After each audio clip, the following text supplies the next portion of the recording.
أشهد أن لا إله إلا الله وحده لا شريك له وأشهد أن محمدا عبده ورسوله أما بعد فأعوذ بالله من الشيطان الرجيم بسم الله الرحمن الرحيم الحمد لله رب العالمين الرحمن الرحيم مالك يوم الدين إياك نعبد وإياك نستعين اهدنا الصراط المستقيم صراط الذين أنعمت عليهم غير المغضوب عليهم ولا الضالين. Se han mencionado relatos de la época de Hazrat Umar, incluyendo diversas batallas que se libraron. Una de ellas es la batalla de Junde Sabur. Después de que Hazrat Abu Sabra bin Ruhum conquistara las ciudades de Sasan, avanzó con su ejército y estableció un campamento en Junde Sabur, una ciudad de Juzestán.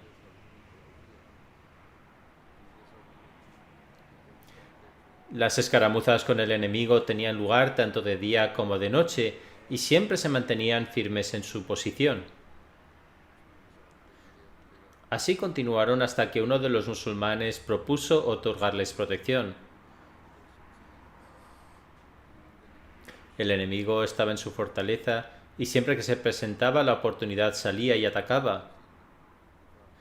Cuando uno de los musulmanes, que no era uno de los jefes sino un individuo común, hizo esta propuesta, inmediatamente abrieron las puertas de su fortaleza. Salieron sus animales, se abrieron los mercados y se veía gente por todas partes. Los musulmanes les preguntaron que qué había pasado. Ellos respondieron: nos otorgasteis protección y la hemos aceptado. Pagaremos la jizya a cambio de vuestra protección. Los musulmanes dijeron que no habían hecho nada así. Los otros respondieron que no estaban mintiendo. Entonces los musulmanes se preguntaron entre ellos, indagaron sobre el asunto y entonces se supo que lo había hecho un esclavo llamado Miknaf. Cuando se le preguntó a Hazrat Umar sobre él, dijo: Dios Altísimo ha dado una gran importancia a la lealtad. No puedes ser leal hasta que no cumplas con este pacto que se ha hecho, aunque se ha hecho por un esclavo. Debéis darle un respiro mientras tengáis dudas y tratarlos con lealtad. Así que los musulmanes reconocieron este pacto y regresaron. Esta batalla marcó el final de la conquista de Juzestán. Hazrat Muslim Maud también ha mencionado un incidente similar. Durante la época de Hazrat Umar, un esclavo abisinio hizo un tratado con una nación para que se les otorgara determinadas disposiciones. Cuando el ejército musulmán se acercó, la gente de esa nación dijo que se había hecho un pacto con ellos. El oficial al mando del ejército evitó aceptar este tratado. El asunto llegó a Hazrat Umar y sobre esto dijo que las palabras de un musulmán debían estar libres de falsedad, incluso si se trataba de un esclavo. Hazrat Muslim Maud afirma: durante la época de Hazrat Umar, el ejército enemigo estaba sitiado y creían que ya no podía salvarse. Hazrat Muslim Maud relata el incidente antes mencionado con sus propias palabras. La gente pensó que el comandante de los musulmanes tenía la intención de conquistar su fortaleza y que si lo lograba se les trataría como a las otras naciones conquistadas. Todo musulmán entendía la diferencia entre ser conquistado y firmar un tratado. En el caso de la conquista se implementaba la ley islámica en general y en el caso de un tratado se establecían condiciones o se buscaban derechos adicionales que interesan. Es decir, la otra parte podía hacerlo.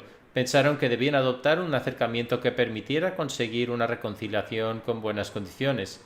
En relación con esto, un día un musulmán abisinio estaba recogiendo agua. Se acercaron a él y le dijeron: ¿en tu opinión no es mejor reconciliarse que luchar? Él respondió: sí, es mejor. Este hombre abisinio no tenía educación. Siempre es que se nos deje vivir libremente en nuestro país sin que nadie nos moleste, y que nuestra riqueza permanezca con nosotros y la vuestra con vosotros. Tras esto él dijo que estaba perfectamente bien. Después de esto abrieron las puertas de su fortaleza. Posteriormente el ejército musulmán se acercó y el enemigo dijo que ya se había hecho un tratado con ellos. Los musulmanes preguntaron: ¿dónde se ha hecho este pacto y qué oficial lo hizo? Dijeron: no sabemos el nombre, puesto que desconocemos quiénes son vuestros oficiales. Un hombre estaba recogiendo agua aquí, hablamos con él y nos lo dijo. Los musulmanes dijeron que un esclavo había salido de allí y le preguntaron qué había pasado. Le mencionaron esto al esclavo abisinio y él respondió: sí, lo dije. Entonces los musulmanes dijeron que él simplemente era un esclavo. Nadie le había dado autoridad para tomar esta decisión. Al escuchar esto, el enemigo dijo: ¿cómo vamos a saber si es vuestro oficial o no? Somos gente de tierra extranjera y creíamos que él era vuestro general. La gente actuó con astucia. El oficial dijo: no puedo aceptarlo. Sin embargo, escribiré una carta sobre el incidente a Hazrat Umar. Cuando Hazrat Umar recibió la carta, dijo: anuncia que a partir de ahora nadie puede hacer ningún pacto excepto el comandante en jefe. Sin embargo, no es posible que un musulmán dé su palabra y yo vaya en contra de ella. Ahora hay que aceptar cualquier pacto que haya hecho este hombre abisinio. Sin embargo, hace de este anuncio para el futuro que quede claro que nadie más que el comandante en jefe puede hacer un tratado, sea el que sea.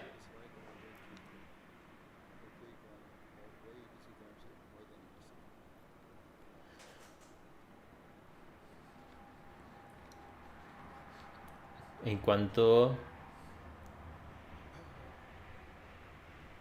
a los factores que obligaron a Hazrat Umar a conquistar Irán, se ha mencionado que el deseo más sincero de Hazrat Umar era que la lucha mortal en las batallas de Irak y Awaz finalizara definitivamente, dado que no se obtenía ningún beneficio. Dado que los enemigos lo atacaban, si eran capaces de detenerlos y debilitar su poder, entonces la lucha podría detenerse de una vez por todas.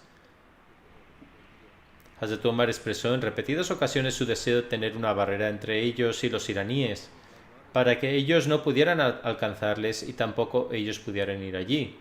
Sin embargo, las continuas operaciones militares de los iraníes no permitieron que este deseo suyo se cumpliera. En el 17 después de la Hijra, una delegación compuesta por los comandantes del ejército musulmán llegó al campo de batalla y se presentó ante Hazrat Umar. Hazrat Umar preguntó a la delegación por qué había repetidas violaciones de los tratados y rebelión en las tierras conquistadas. Hazrat Umar expresó la idea de que quizás los musulmanes causaban problemas a la gente en esas zonas, por lo que se seguían violando sus tratados. La delegación lo negó y afirmó que según su conocimiento los musulmanes trabajaban con verdadera sinceridad y excelente administración. Entonces Hazrat Umar preguntó cuál era la razón del desorden. Los otros miembros de la delegación no pudieron dar una respuesta satisfactoria, pero Ahnaf bin Qais respondió: oh líder de los fieles, permítame informarle sobre la verdadera situación. El hecho es que usted nos ha prohibido llevar a cabo más acciones militares y participar en cualquier otra guerra, y nos ha ordenado permanecer en las tierras que ya han sido conquistadas. Sin embargo, el rey de Irán todavía está vivo, y mientras viva los iraníes seguirán luchando contra nosotros. No es posible que dos gobiernos coexistan en un país, por lo que uno finalmente expulsará al otro. Es decir, o se quedarán los iraníes o nosotros. Dijo además: usted es consciente del hecho de que no nos hemos apoderado de ninguna tierra, sino que la hemos adquirido como resultado del ataque provocado por el enemigo. Ellos no habían iniciado la lucha y fueron las instrucciones de Hazrat Umar. El enemigo lanzaba un ataque y no quedaba otra opción que luchar contra ellos, así que como consecuencia estas tierras fueron conquistadas. En cualquier caso, ha quedado muy claro a los musulmanes que buscaban innecesariamente justificar sus propias guerras.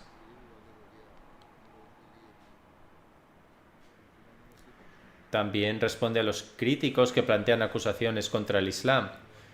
Los musulmanes nunca lucharon en batallas para adueñarse de tierras o conquistar países. De hecho, eran atacados primero y solo se involucraban en la batalla para establecer la paz, si bien posteriormente lograban también victorias.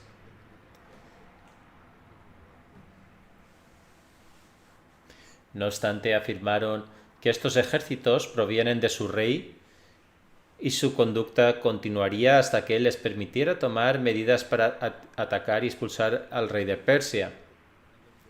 De esta manera se aplastaba la esperanza de otra victoria de los persas, y ese fue realmente el caso.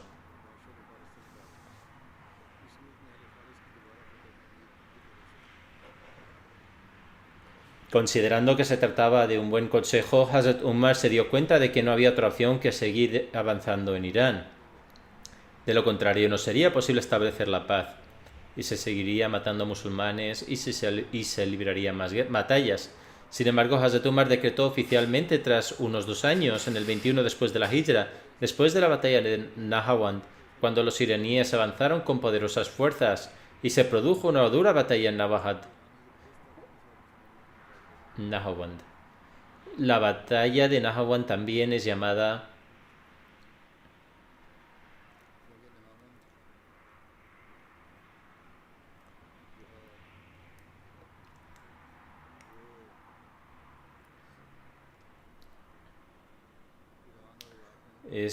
la victoria de las victorias. En Irán e Irak, 3 son las batallas que se consideran decisivas entre las batallas musulmanas, es decir, la batalla de Qadisiyah, la batalla de Yalula y la batalla de Nahawand. En términos de sus resultados, la batalla de Nahawand fue tan significativa que llegó a ser conocida como Fatul Futu, es decir, la victoria de las victorias entre los musulmanes. Tras sus 2 derrotas anteriores, la batalla de Nahawand fue la última tentativa desesperada de los iraníes.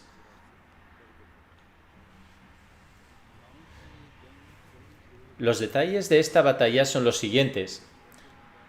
El rey de Irán, Yazdegerd,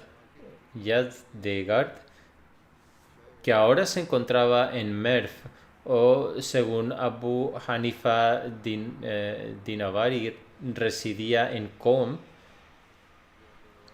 comenzó a reunir de forma activa tropas para luchar contra los musulmanes. A través de sus cartas había suscitado un movimiento en el país, desde Jorasán hasta Sindh, y las tropas iraníes de todos los lugares se reunieron en Nahawand. Nahawand es una ciudad de Irán situada al este de Kermanshah, a unos 70 kilómetros al sur de Hamadán, la capital de la provincia de Hamadán. Nahawand estaba rodeado de montañas. Hazrat Saad escribió a Hazrat Umar en Medina informándole sobre este ejército. Unos días más tarde, cuando Hazrat Umar reveló a Hazrat Saad de sus responsabilidades, y Hazrat Saad pudo ir a Medina, transmitió verbalmente esta información a Hazrat Umar.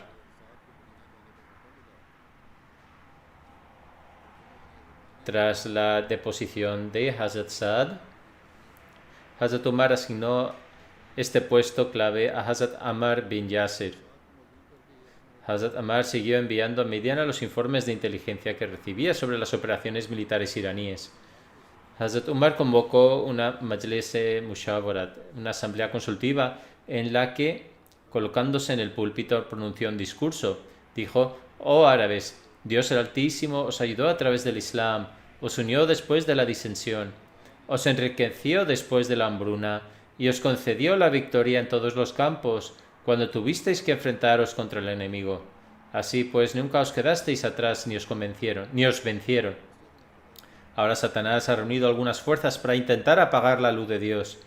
Aquí hay una carta de Ammar bin Yasir en la que se afirma que los habitantes de Qum, Tabristán, Nambavan, Jurjan, Isfahan, Qom, Hamadan, Mahen y Sabdan se están reuniendo en torno a su rey para marchar contra vuestros hermanos de Kufa y Basora y, tras expulsarlos de su tierra, atacar vuestro país. Oh gente, dadme vuestro consejo porque este es un asunto importante. No quiero que habléis mucho ni que discrepéis entre vosotros. Más bien deseo que me aconsejéis de forma concisa si sería prudente que partiera personalmente hacia Irán y, deteniéndome en un lugar apropiado entre Basora y Kufa, ayudara a mi ejército desde allí, y si con la gracia de Dios se consigue la victoria en esta batalla, si debiera avanzar con mi ejército más allá del territorio enemigo. Después de este discurso de Hazrat Umar, Hazrat Talha bin Ubaidullah se levantó y, tras glorificar a Dios, dijo: oh líder de los fieles, la gestión de los asuntos del reino le ha hecho sabio y la experiencia le ha hecho inteligente. Haga lo que desee y actúe según su propio criterio. Nosotros estamos con usted. Denos una orden y le obedeceremos. Llámenos y le responderemos. Envíenos al frente y nos pondremos en marcha. Si desea llevarnos consigo, estaremos con usted. Decida usted mismo sobre este asunto, ya que está bien informado y tiene experiencia. Talha dijo esto y se sentó.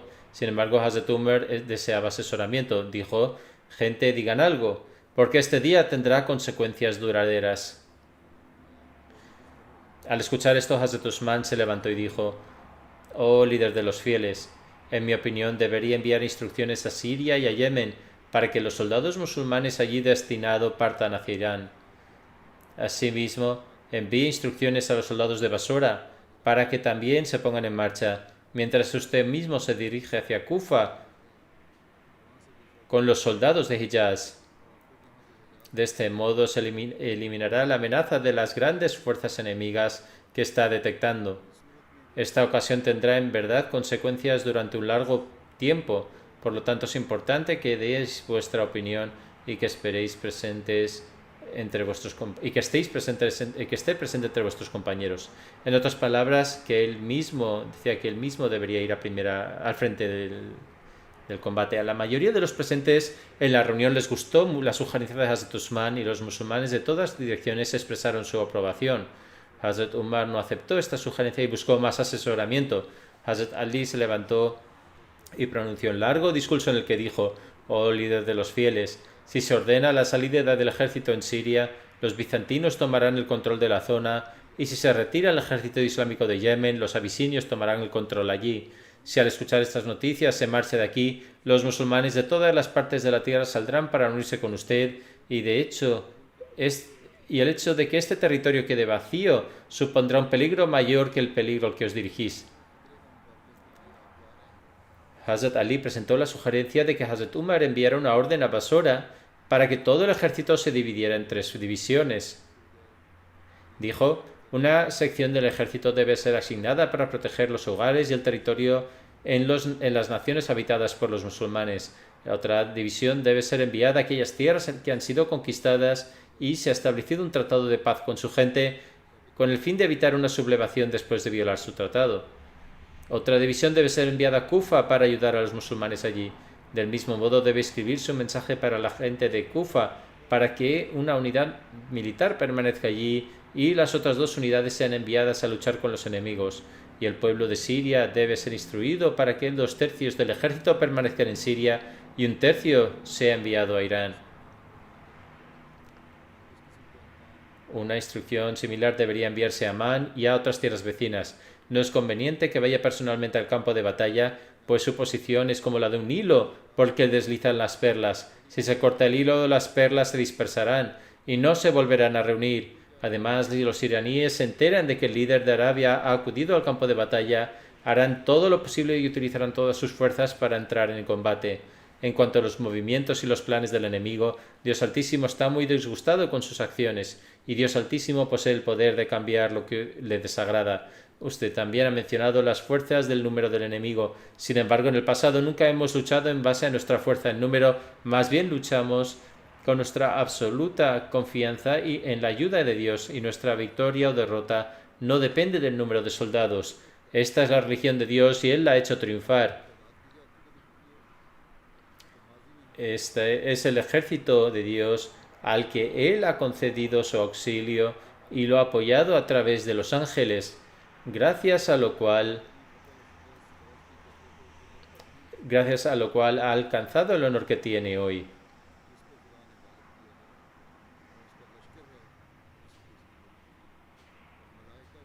Dios Altísimo nos lo ha prometido y seguramente cumplirá su promesa y concederá el apoyo de su ejército. Hazrat Umar dijo: sí, esto es cierto, si voy allí todos los musulmanes acudirán de todas direcciones y los iraníes vendrán con fuerza a apoyar a todos sus hombres.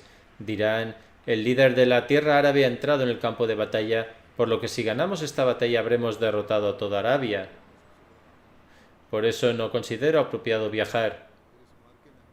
En otras palabras, si el enemigo ganara, se haría con el control de toda Arabia. Por lo tanto, no es apropiado que viaje. Hazrat Umar dijo además: todos debéis pensar en vuestras sugerencias. Todos debéis presentar vuestras sugerencias sobre quién debe ser el nombrado comandante del ejército. Debéis presentar los nombres de aquellos que han tenido experiencia en luchar en las batallas de Irak. La gente dijo a Hazrat Umar: su santidad es el que más sabe sobre el pueblo de Irak y su ejército, porque sus delegaciones han venido a visitarle y usted ha tenido la oportunidad de valorarles y de hablar con ellos.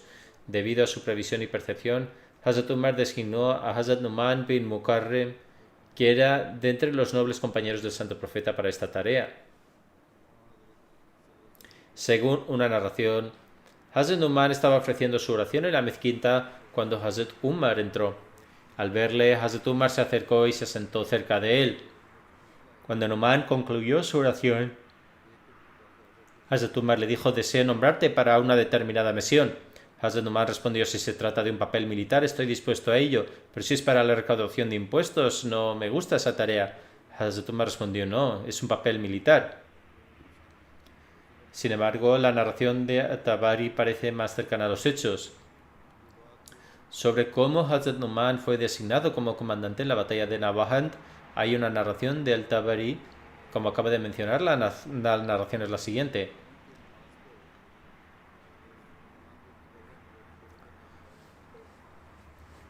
Dice: Ibn Ishaq afirma, haciendo referencia a los incidentes de Nahawand, que se menciona que Numan bin Mukarrem fue nombrado recaudador de impuestos en Kaskar. Escribió a Hazrat Umar y le dijo que Saad bin Abi Waqqas le había designado para recaudar impuestos, pero que su deseo era participar en la Jihad. Posteriormente, Hazrat Umar escribió a Saad bin Abi Waqqas y le dijo: Numan me ha escrito y me ha informado de que le has designado para recaudar los ingresos fiscales. Sin embargo, no le gusta este papel y en su lugar desea participar en la Jihad. Por lo tanto, envíalo a Nabahand, que es uno de los frentes de batalla más importantes. Así, este importante deber fue asignado a Hazrat Numan bin Mukarrem y partió de allí para luchar contra el enemigo. Mientras estaba quizá en Kufa, Hazrat Umar le escribió una carta, y esta carta también apoya el hecho de que no estaba en Medina, sino en Kufa. En ese momento se encontraba en Kufa y la carta decía lo siguiente: en el nombre de Dios, el clemente, el misericordioso, a Numan bin Mukarrem, la paz sea contigo, decía a continuación: alabo a Dios Altísimo, quien no tiene compañero. He llegado a saber que un poderoso ejército de los iraníes se ha reunido en Nabahand para luchar contra nosotros. Cuando recibas mi carta, entonces, con la orden de Dios Altísimo y con su ayuda y socorro, parte con tus compañeros musulmanes. No los lleves a un terreno que esté seco, que les dificultará la marcha. No dejes de cumplir con sus derechos para que no se vuelvan ingratos. Y tampoco los lleves a los pantanos pues la vida de un solo musulmán es más valiosa para mí que 100.000 dinares. La paz sea contigo. En cumplimiento de esta instrucción, Hazrat Numan partió para luchar contra el enemigo. Junto a él habían algunos musulmanes distinguidos y valientes, por ejemplo Hufaiza bin Yaman, Ibn Umar, Jarir bin Abdullah Bajali, Mughira bin Shoba, Abr bin Madi Karib, Tulay bin Khuwailid Ashaz y Qais bin Makshuz Murad. Hazrat Umar había sido instruido de que si Numan bin Mukarrin era martirizado, entonces Huzaifa bin Yaman se convertiría en el líder y después de él Jarir bin Abdullah Bajali. Después de él sería Hazrat Mughira bin Shuba y si también fuese martirizado entonces Ashad bin Qais. En cuanto a Amr bin Madi Karib y Tulayya bin Khuwailid, Hazrat Umar dijo: Amr bin Madi Karib y Tulayya bin Khuwailid están con vosotros y ambos son destacados jinetes de entre los árabes, por lo tanto consultad con ellos en asuntos militares, sin embargo no los nombréis como oficiales para ninguna tarea. El ejército musulmán partió y a través de personas encargadas de reunir información, Hazrat Numan se dio cuenta de que la ruta hacia Nawahan, donde se había reunido el enemigo, estaba bien. Hazrat Numan fue informado de antemano de que el enemigo estaba reuniendo un gran número de soldados. Se sabe a través de los historiadores que este ejército tenía 60.000 soldados o bien 100.000. Sin embargo, según la narración de Bukhari, se afirma que eran 40.000, es decir, que las cifras de 60 o 100.000 eran exageradas. Según la narración de Bukhari, el enemigo tenía 40.000 soldados. El enemigo quería que los musulmanes enviaran a alguien para entablar una conversación con ellos, y por ello enviaron a Hazrat Mughira bin Shuba. Los iraníes habían organizado una reunión muy extravagante y el comandante en jefe iraní llevaba su corona y estaba sentado en un trono de oro. Los cortesanos reales habían exhibido sus armas de tal manera que cualquiera quedaría asombrado. También estaba presente un traductor.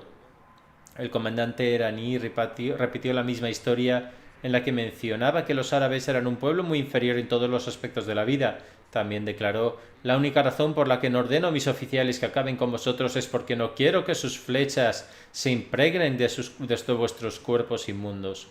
Dios no lo permita. Además declaró: si volvéis atrás, incluso ahora os dejaremos. De lo contrario, se verán vuestros cadáveres tirados en el campo de batalla. Sin embargo, ¿qué podían hacerles estas burlas y amenazas? Hazrat Mughira declaró: hace mucho que terminaron los días que existían antes de la llegada del santo profeta. Se ha producido una gran transformación desde su llegada. En cualquier caso, las conversaciones fracasaron y ambos ejércitos se prepararon para la batalla. El ejército musulmán estaba bajo el mando de Numan bin Mukarrin y los dos flancos del ejército estaban bajo el mando de Huzaifa bin Yaman y Suwaid bin Mukarrin. Qaqa bin Amr estaba al mando de la Muyárida. La Muyárida es la caballería en primera fila y la retaguardia del ejército estaba bajo el mando de Muyashi. Se produjeron escaramuzas, pero el estado del campo de batalla era extremadamente desfavorable para los musulmanes porque el enemigo permanecía protegido en sus trincheras, fortalezas y casas, mientras que los musulmanes estaban en la llanura descubierta. Cuando el enemigo consideraba que era el momento adecuado, salía y lanzaba un ataque repentino y luego volvía a sus puestos protegidos. La situación de las armas que poseía el enemigo era tal que uno de los narradores afirma que las vio cruzar de un lado a otro y parecían como si fueran una montaña de hierro. En vista de las circunstancias, el comandante en jefe del ejército musulmán, Numan bin Mukarrin, convocó una asamblea de todos los hombres experimentados y sabios del ejército para consultar. Se dirigió a ellos y dijo: todos vosotros podéis ver cómo el enemigo se ha protegido en sus fortalezas, trincheras y edificios. Cuando quieren salen y los musulmanes solo pueden combatirlos cuando ellos mismos deciden salir a luchar. Además, el enemigo recibe continuamente refuerzos. Como podéis ver, los musulmanes se enfrentan a grandes dificultades en esta situación. Por lo tanto, ¿qué haremos para forzar al enemigo a salir y entablar una batalla en el campo abierto?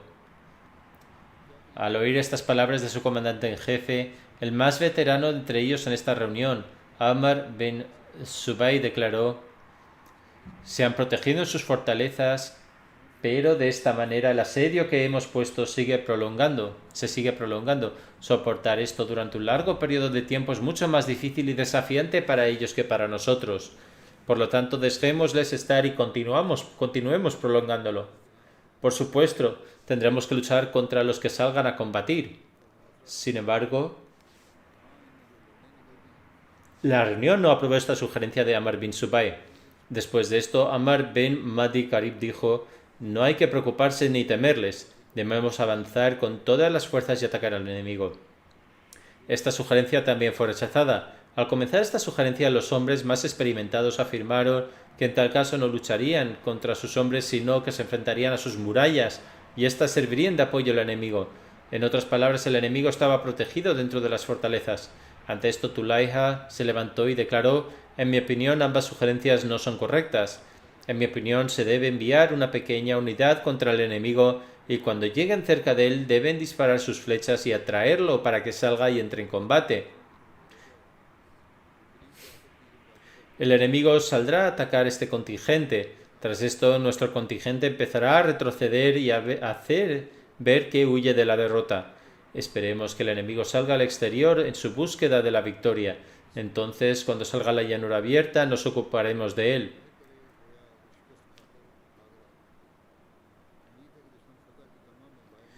Hazrat Numan aceptó esta propuesta y encargó a Hazrat Qaqa que comenzara a aplicarla.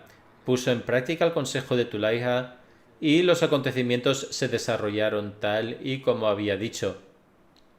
Hazrat Qaqa comenzó a retirarse lentamente como si hubieran sido derrotados, y al embriagarse con su inminente victoria, el enemigo continuó avanzando hasta el punto de que todos ellos salieron de su fortaleza. Solo los que custodiaban la puerta permanecieron en sus puestos dentro del fuerte. El enemigo salió de su posición segura y continuó acercándose al ejército musulmán hasta el punto de que algunas de sus flechas hirieron a algunos musulmanes. Sin embargo, Hazrat Numan no dio permiso para que tuviera lugar una batalla total. Hazrat Numan amaba al santo profeta y era la práctica del santo profeta que si la batalla no había comenzado por la mañana, entonces comenzaba la lucha después de que el sol hubiera pasado su pico, cuando el intenso calor disminuía y soplaba una brisa fresca. Algunos musulmanes estaban ansiosos por entrar en combate. Ver a algunos de los musulmanes heridos por las flechas no hizo más que aumentar su pasión y su celo por la lucha. Estos musulmanes acudían al comandante en jefe y le pedían permiso para luchar, pero él les respondía que esperaran. Hazrat Mughira bin Shubal se agitó y dijo: si fuera yo el comandante en jefe habría dado el permiso. Hazrat Numan respondió: espera un poco y ten paciencia. Ciertamente, cuando eras comandante, organizaste los asuntos de forma excelente. Pero incluso hoy, Dios no nos deshonrará ni a ti ni a mí. Lo que tú quieres conseguir con prisa, yo tengo la esperanza de que nosotros lo conseguiremos mostrando paciencia.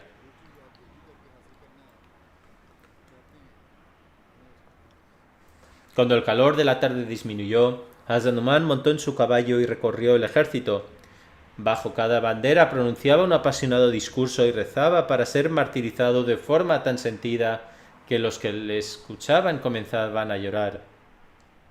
Después de esto declaró que levantaré la consigna de Allah es el más grande 3 veces y agiraré la bandera al mismo tiempo. Cuando levante la consigna por primera vez, prepararos. Al segundo grito, preparad vuestras armas y permaneced listos para lanzar un ataque total. Al tercer grito, cuando ondee la bandera, cortaré las filas enemigas. Cada uno de vosotros debe atacar las filas que tiene enfrente. Después de esto, rezó: oh Allah, concede honor a tu fe y ayuda a tu gente. Permite que Numan sea el primer mártir. Es decir, esto era lo que pedía el comandante en jefe. Cuando Numan pronunció la consigna por tercera vez, los musulmanes lanzaron un ataque fuerte contra los enemigos. El narrador afirma: la pasión entre los musulmanes era tal que no se podía decir que nadie quisiera regresar sin ser martirizado o sin obtener la victoria. Nu'man tomó la bandera y atacó al enemigo con tanta rapidez que parecía que no era una bandera, sino que un águila estaba lanzando un ataque. Así los musulmanes atacaron con sus espadas al unísono. Sin embargo, las filas enemigas se mantuvieron firmes ante este ataque. Los golpes de hierro contra hierro resonaron estruendosamente, y debido a que la tierra estaba empapada de sangre, la caballería musulmana empezó a resbalar. Hazrat Nu'man fue herido durante esta batalla y su caballo también resbaló, por lo que cayó al suelo. Llamaba la atención por su túnica blanca y su gorro. Su hermano Naim bin Mukarrin lo vio caer, pero gracias a su rapidez de ingenio logró agarrar la bandera antes de que cayera y cubrió a Hazrat Nu'man con su tela. Tomó la bandera y se dirigió a Hudayfa bin Yaman, que era el subcomandante. Hazrat Hudayfa llevó a Naim bin Mukarrin al lugar donde Nu'man fue martirizado e izó la bandera en alto. De acuerdo con la sugerencia de Hazrat Mughira, la noticia del fallecimiento de Hazrat Nu'man se ocultó hasta que concluyó la batalla. En Akhbar al-Tibal está escrito que cuando Hazrat Nu'man fue herido y cayó al suelo, su hermano lo llevó a su carpa. Se vistió con las ropas de Hazrat Nu'man, tomó su espada y montó en su caballo. La mayoría de la gente tenía la impresión de que era Hazrat Nu'man. El historiador Tabri ha escrito que se trata de un excelente ejemplo de obediencia a un comandante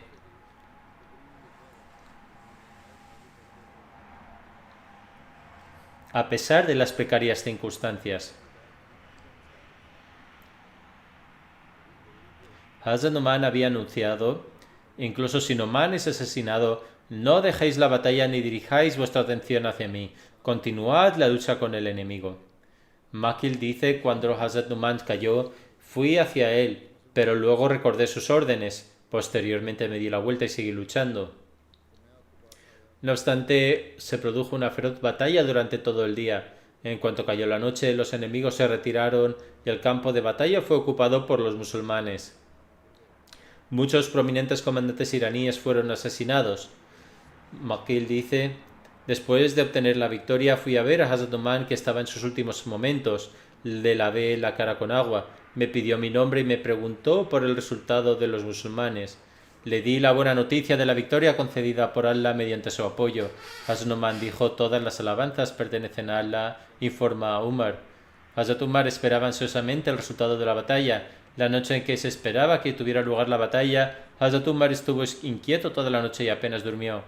El narrador afirma que pasó la noche rezando con tanto dolor que parecía una mujer con dolores de parto.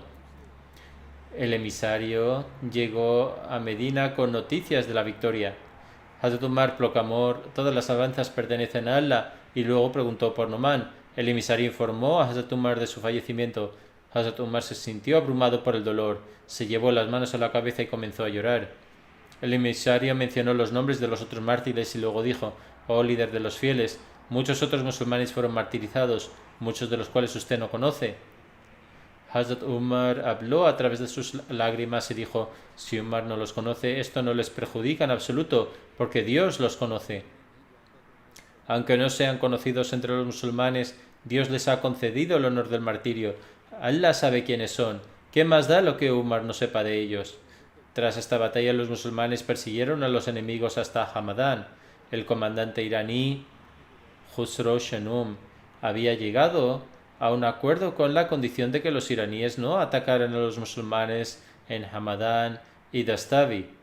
El ejército musulmán capturó Nahawand y, debido al resultado posterior, esto resultó ser fundamental, ya que después de esto los iraníes no fueron capaces de unirse para atacar. Los musulmanes comenzaron a llamar esta victoria Fatul Futuh, la victoria de las victorias, de todas las victorias. Con respecto a la sugerencia de lanzar un ataque contra Irán, está escrito que aunque los musulmanes estaban moral y legalmente en su derecho de romper el poder imperioso de los iraníes y quedarse tranquilos, ya que el enemigo lanzaba ataques constantes, sin embargo, el corazón compasivo de Hazrat Umar era reacio a un mayor derramamiento de sangre. El deseo más sincero de Hazrat Umar, que era un verdadero siervo de la misericordia de la humanidad, es decir, el santo profeta, era que tras la derrota los iraníes permanecieran en las zonas fronterizas y cesaran de toda forma de guerra y lucha. Hazrat Umar no solo expresó este deseo de vez en cuando, sino que también prohibió a los ejércitos de Irak e Irán que lanzaran ellos mismos un ataque ofensivo. Sin embargo, este deseo de Hazrat Umar no pudo cumplirse debido a los constantes ataques de los enemigos y a las rebeliones instigadas por ellos en las zonas conquistadas. Tras hablar con un grupo de combatientes con experiencia, Hazrat Umar llegó a la conclusión de que no había otra opción que lanzar un ataque. Esto tuvo lugar en el año 17 después de la Hijra. Pero a pesar de ello, Hazrat Umar no permitió que el ejército avanzara durante mucho tiempo.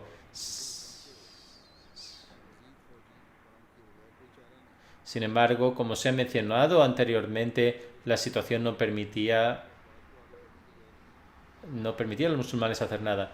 Hazrat Umar se dio cuenta de que cada año Yazdegerd enviaba sus ejércitos y alimentaba el fuego de la guerra. Mucha gente aconsejó a Hazrat Umar que mientras permaneciera en el trono no cambiaría sus costumbres, y la batalla de Nahawan reforzó aún más esta opinión. Obligado por las circunstancias, después de la batalla de Nahawan, en el año 21 después de la Hijra, a Hazrat Umar no le quedó más remedio que dar permiso al ejército para avanzar. Formó un plan para la conquista de Irán y lo envió a Kufa, que en ese momento era una ciudad de guarnición utilizada para estas expediciones. Hazrat Umar asignó a varios comandantes a varias áreas y organizó banderas para cada una de ellas que fueron preparadas en Medina. La bandera de Jurasán fue entregada a Ahnaf bin Qais. La bandera de Istakhar fue entregada a Usman bin Abias. La bandera de Ardashir y Sabur fue entregada a Muyassi bin Masud. La bandera de Fasa y Darabir fue entregada a Saria bin Zunaim. La bandera de Sistán fue entregada a Asim bin Amr. La bandera de Makran fue enviada a Hakam bin Amr y la bandera de Kerman fue entregada a Suhel bin Adi. Se enviaron banderas para la conquista de Azerbaiyán a Uta bin Farkad y Bukhair bin Adila. Se les ordenó invadir Azerbaiyán desde el lado derecho de Hulban y desde el lado izquierdo de Mosul.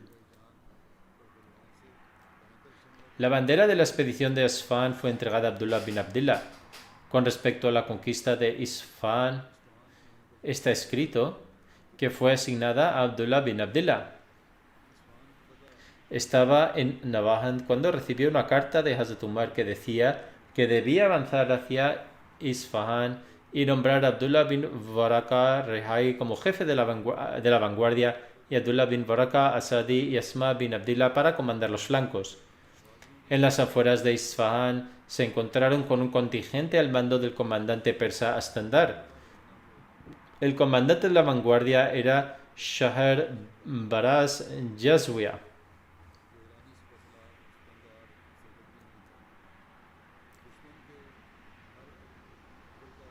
Un hombre con experiencia y de edad avanzada. Atacó a los musulmanes con su contingente y se produjo una feroz batalla. Jazwiya pidió un duelo y como resultado de ello, Abdullah bin Waraka accedió y lo mató. Tras una intensa batalla, el enemigo sufrió la derrota y huyó. El comandante en jefe Astandar llegó a un acuerdo con Abdullah bin Abdillah. A continuación, el ejército islámico avanzó hacia Isfahan, que era conocida como Jai, y sitió la ciudad. Un día el gobernador de la ciudad, Fazusfan, salió y le dijo a Abdullah bin Abdillah, comandante del ejército musulmán: en lugar de que ambos ejércitos luchen, hagamos un duelo. El que venza a su rival será el vencedor. Abdullah aceptó esta propuesta y le preguntó quién atacaría primero. Fazusfan atacó primero, pero Abdullah se mantuvo firme. Debido al golpe del enemigo, la silla de montar del caballo de Abdullah fue cortada. Abdullah se sentó firmemente en el lomo desnudo de su caballo y antes de lanzar su ataque le dijo: Fazusfan, quédate ahí. Fazusfan dijo: eres un hombre extremadamente inteligente y valiente. Estoy dispuesto a llegar a un acuerdo y entregarte la ciudad. Así, firmaron un tratado y los musulmanes obtuvieron el control de la ciudad. Según Tabari, esta conquista tuvo lugar el 21 después de la Hijra. El historiador Baladuri ha afirmado que el comandante del ejército musulmán en esta batalla no fue Abdullah bin Abdillah, sino que fue Abdullah bin Budail bin Baraka Khuzai. El historiador Tabari escribe que algunas personas han confundido a Abdullah bin Bakara Asadi, que participó en la batalla y fue el comandante de uno de los flancos, con Abdullah bin Budail bin Baraka, mientras que en la época de Hazrat Umar era muy joven y fue asesinado durante la batalla de Siffin a la edad de 24 años. Luego se produjo la rebelión y la reconquista de Hamadán. Tras la batalla de Nahawand, los musulmanes también conquistaron Hamadán. Los habitantes de Hamadán violaron entonces el tratado de paz al reunir un ejército con apoyo militar de Azerbaiyán. Hazrat Umar ordenó a Numayn bin Mukarrin que fuera allí con un ejército de 12.000 soldados. Tras una feroz batalla, los musulmanes conquistaron la ciudad. Hazrat Umar estaba especialmente preocupado por el resultado de esta batalla. El mensajero trajo la buena noticia de la victoria. Hazrat Umar le envió entonces de vuelta con las instrucciones a Numayn bin Mukarrin para que nombrara a alguien como su sustituto en Hamadán y que luego avanzara hasta Rai. Tenía que derrotar el ejército y permanecer allí, ya que era el centro de todas las zonas que lo rodeaban. Los detalles de esta y otras batallas y conquistas que tuvieron lugar en la época de Hazrat Umar continuarán en el futuro si Dios quiere.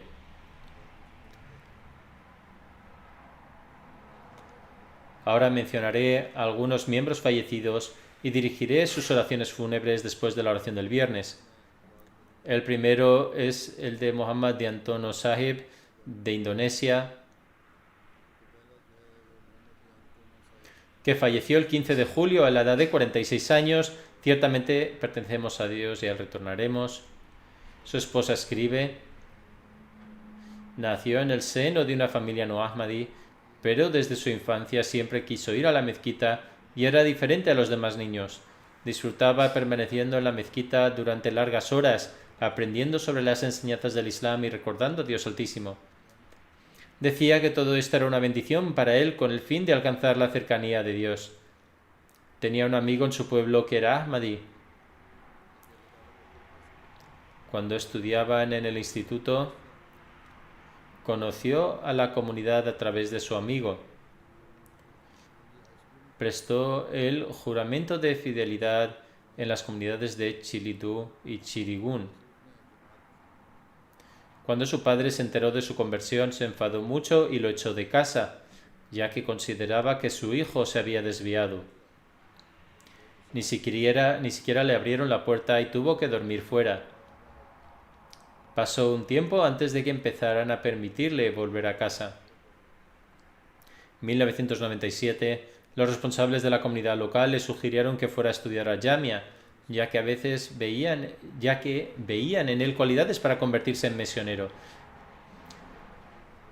Desde su infancia sentía la pasión por la predicación, por ello ingresó en Jamia y se graduó en 2002. Su primer destino fue Genoponto, y debido a su pasión por la predicación, iba con los Daiyán y predicaba de pueblo en pueblo. Por la gracia de Dios tuvo la oportunidad de atraer cientos de personas al redil de la comunidad ahmadía en los pueblos.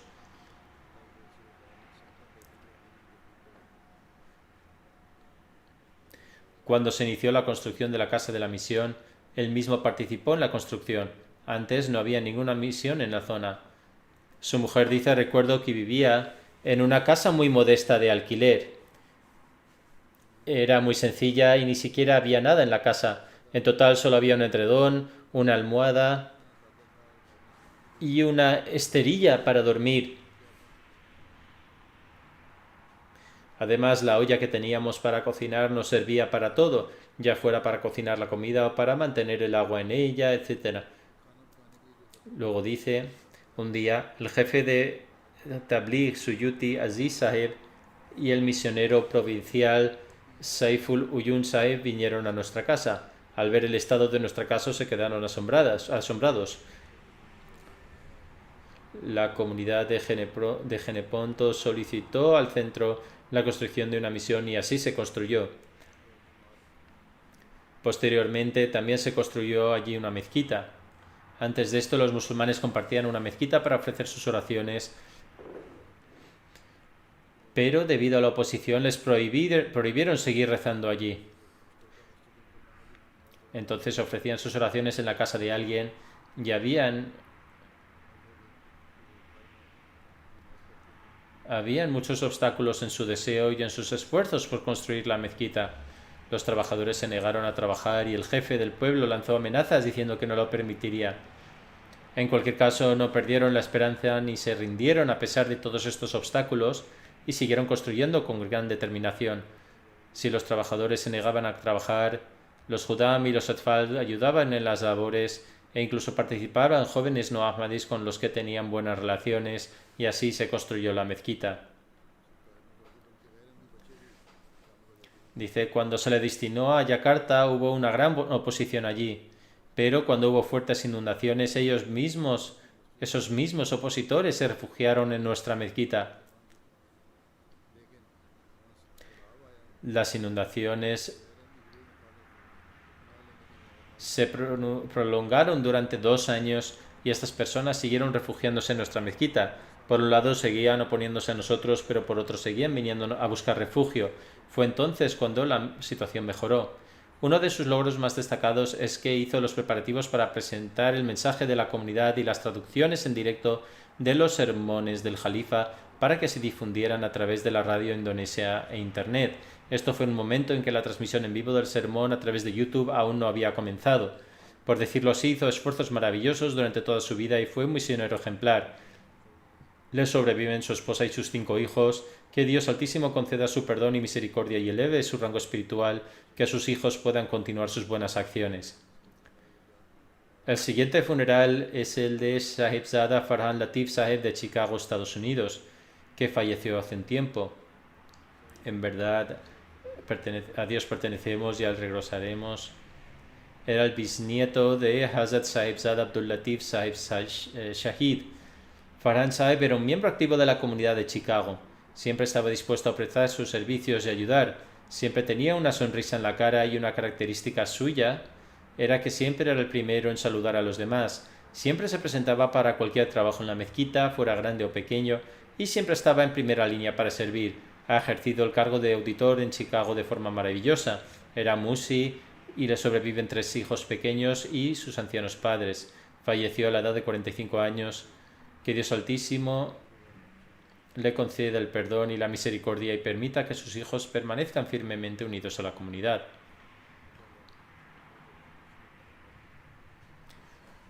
El siguiente funeral es el de Malik Mubashir Ahmad Sahib de Lahore, que falleció el 21 de noviembre.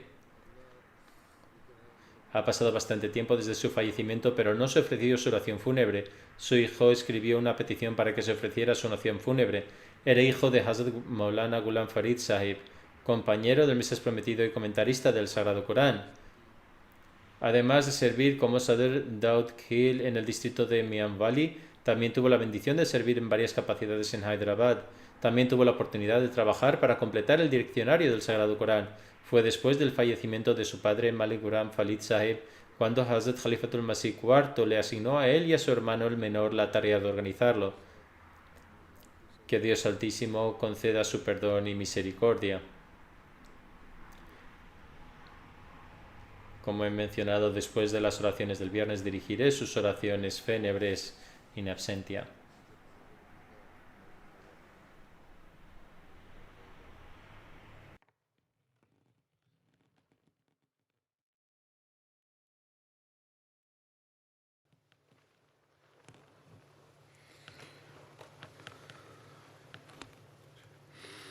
الحمد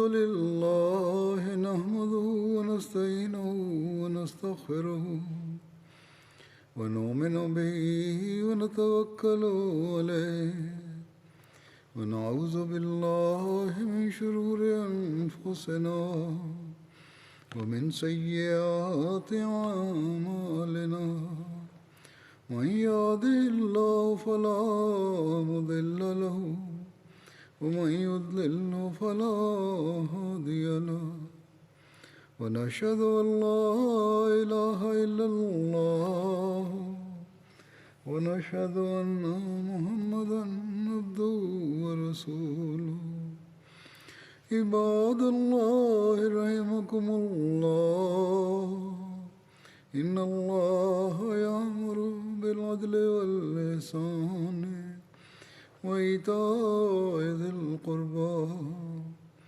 وينهى عن الفحشاء والمنكر والبغي يعظكم لعلكم تذكرون اذكروا الله يذكركم وادعوه